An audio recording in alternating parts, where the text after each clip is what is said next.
ఈ రోజు నుంచి వారం రోజుల పాటు నవనిర్మాణ దీక్ష అనే పేరుతో అనేక రోజుకొక కార్యక్రమాన్ని ప్రకటించడం జరిగింది.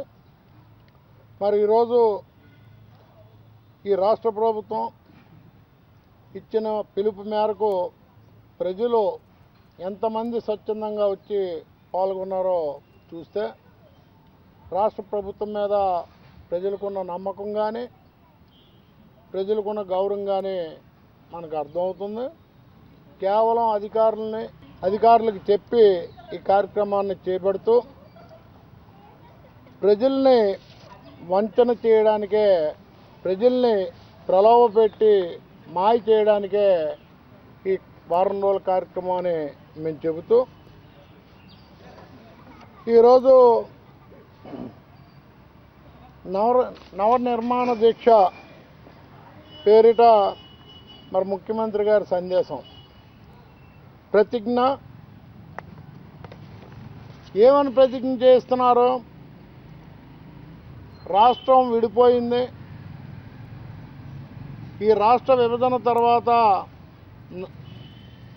కొత్త రాష్ట్రాన్ని, కొత్త రాజధానిని మనం తెచ్చుకోవాలని మీరు ప్రజల చేస్తున్న ప్రతిజ్ఞలు ప్రజలను భాగస్వాములు చేస్తున్నారని మేము అడుగుతున్నాం. బాధ్యత మీది. ఈ రాష్ట్ర ప్రజలు మీకు ఓటేశారు.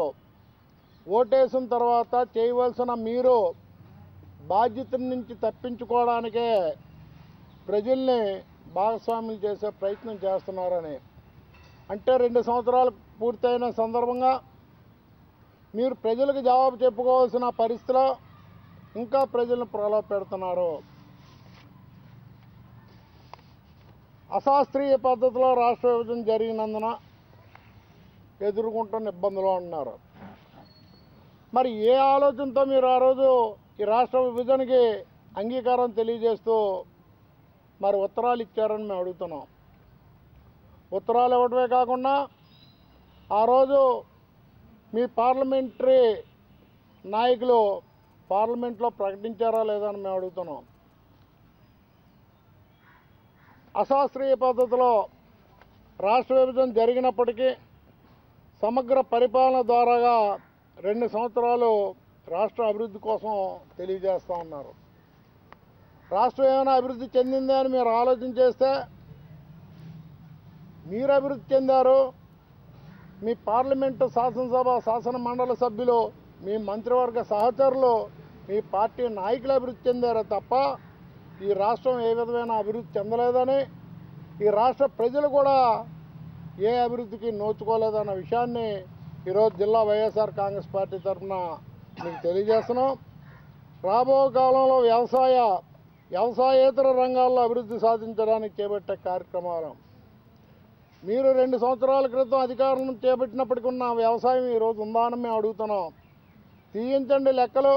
ఆ రోజు ఈ రాష్ట్రంలో వ్యవసాయ భూమి ఎంత ఉంది, ఈరోజు ఈ రాష్ట్రంలో వ్యవసాయ భూమి ఎంతవరకు సాగు జరుగుతుందని మేము అడుగుతున్నాం.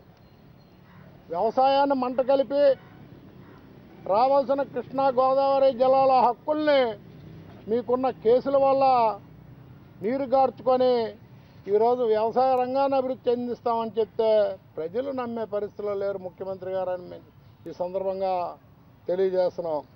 పరిశ్రమలు, సేవలు, రెగ్యులేటరీ సెక్టార్లో అభివృద్ధి మేము చెప్తున్నాం. పరిశ్రమలు 2 సంవత్సరాల కాలం మీరు ముందున్న 2014 మీరు పరిపాలనా అధికారంలోకి వచ్చినప్పటికీ ఈ రాష్ట్రంలో ఎన్ని పరిశ్రమలు ఉన్నాయి, ఈరోజు ఈ రాష్ట్రంలో ఎన్ని పరిశ్రమలు మూతపడ్డాయని మీకేమైనా లెక్కలు తెలుసా ముఖ్యమంత్రి గారిని అడుగుతున్నాం.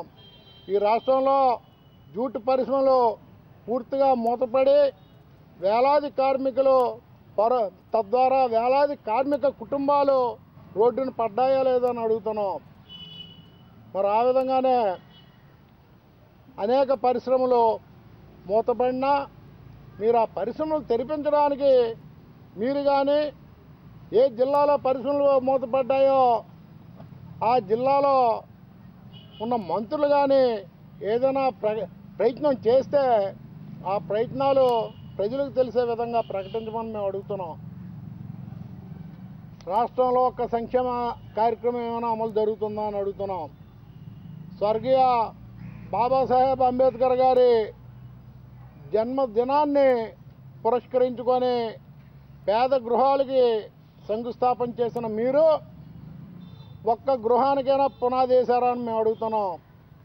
వేలాది లక్షలాది ఇల్లులు ఇచ్చిన గత ప్రభుత్వంతో పోల్చుకుంటే ఈ ప్రభుత్వం ఏర్పడి 2 సంవత్సరాలు పూర్తి అయినప్పటికీ కొత్త ఇల్లులు ఇవ్వలేదు సరికదా, పాత ప్రభుత్వం మంజూరు చేసిన పెండింగ్ బిల్లులు కూడా ఇచ్చే పరిస్థితిలో లేరు.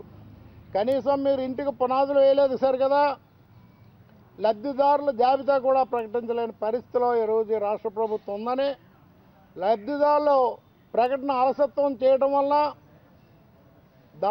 దళారీలు పెరిగిపోయి పేద ప్రజలకు ఇల్లులు ఇప్పిస్తాం అని మోసం చేస్తూ వేలాది రూపాయలు జోబులు నింపుకుంటున్న పరిస్థితి మీరేమైనా ఈ రాష్ట్రంలో జరుగుతున్న పరిస్థితిని గమనించారా ముఖ్యమంత్రి గారు అని అడుగుతున్నాం. ప్రజల సంక్షేమాన్ని గాలిలోకి వదిలి కేవలం రాష్ట్ర రాజధాని నిర్మాణం చేస్తానని ప్రపంచం నివ్వెరపోయినట్లే రాజధాని నిర్మాణం చేస్తాము, ప్రపంచం ఆశ్చర్యపడినట్టు ప్రపంచం యావత్తు అమరావతిగా చూసే విధంగా రాష్ట్ర రాజధాని నిర్మాణం చేస్తానన్న మీరు కనీసం ఆ ప్రయత్నాలు ఏమైనా చేస్తున్నారా? మీరు చేస్తున్న ప్రయత్నం అంతా ఒకటే.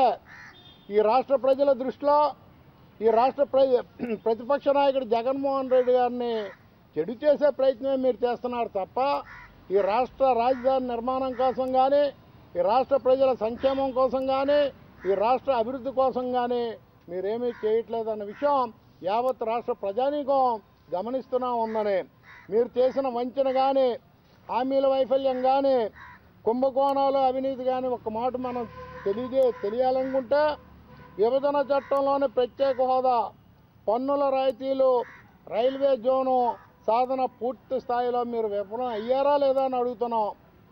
ఆ విధంగానే రాజధాని నిర్మాణం మొదలే కాలేదని ఇందాక చెప్పాం, మరలా చెప్తున్నాం. పట్టిసీమ ప్రాజెక్టుతో పోలవరం ప్రాజెక్టుపై అనిశ్చితమైన పరిస్థితి ఉందా లేదా అని అడుగుతున్నాం.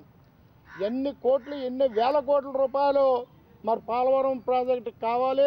రైతు రుణమాఫీ చేస్తాను, మహిళా రుణమాఫీ చేస్తామన్న మీరు విడతల వారీగా కంటి తుడుపు చర్య విధంగానే ఈ రుణమాఫీలు చేస్తున్నారు తప్ప ఎన్నికల ముందు ఇచ్చిన హామీల ప్రకారం 100% రుణమాఫీ చేయలేదని.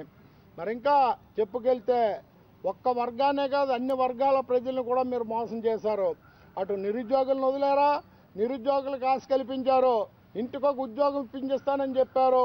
అలానే ఈ ఉద్యోగం ఇవ్వలేని పరిస్థితిలో నెలకు 2,000 రూపాయలు నిరుద్యోగ భృతి ఇస్తామని చెప్పారు. ఎక్కడైనా అమలు జరుగుతుందా ముఖ్యమంత్రి గారు అని మేము అడుగుతున్నాం. నిర్మాణం పేరుతో అంతర్జాతీయ స్థాయిలో కుంభకోణం జరుగుతుంది. విదేశీ కంపెనీలకు మీకు సంబంధం లేని, మీకు హక్కు లేని ప్రజల భూముల్ని దారాదత్తం చేసే ప్రయత్నంలో ఉన్నారా లేదా అని అడుగుతున్నాం. ఇసుక కుంభకోణం, ఇసుక ఫ్రీ అనగానే పేదవాడు ఏమనుకున్నాడంటే ఈ రాష్ట్ర ప్రభుత్వం పేదవాడు ఇల్లు కట్టుకోవడానికి ఇసుక ఉచితంగా ఇస్తుంది, రానున్న కాలంలో పేదవాడికి ఇల్లులు కూడా మంజూరు చేస్తారని ఆలోచన చేసిన పరిస్థితిలో పేదవాడికి కొద్దిగా ఇసుకిస్తూ రాష్ట్రం దాటిపోయి మరి మనకి ఉన్న ప్రకృతి వనరుల్ని ఇసుకని బయట రాష్ట్రాలకి మీ నాయకులు మీ తాలూకా కార్యకర్తలు అమ్ముకుంటున్నారా లేదని మేము అడుగుతున్నాం. ఈ విధంగా 2 ఏళ్ల పాటు మీ తాలూకా పరిపాలన ప్రజల్లో తీవ్రమైన ఆగ్రహాన్ని కలిగించిందని, తీవ్రమైన అసంతృప్తిని కలిగించిందని, రేపు మీరు ప్రజలకు జవాబు చెప్పుకోలేని పరిస్థితిలో ఉన్నందునే ఇటువంటి కార్యక్రమాలు నిర్వహిస్తూ అధికారులను ఉపయోగించుకొని మీ కార్యకర్తలనే ప్రజల కింద చూపించుకొని ప్రజాబలం ఉన్నట్టు వాపును చూపించి బలం చూపించుకునే పరిస్థితి ఉందా లేదా అని అడుగుతున్నాం.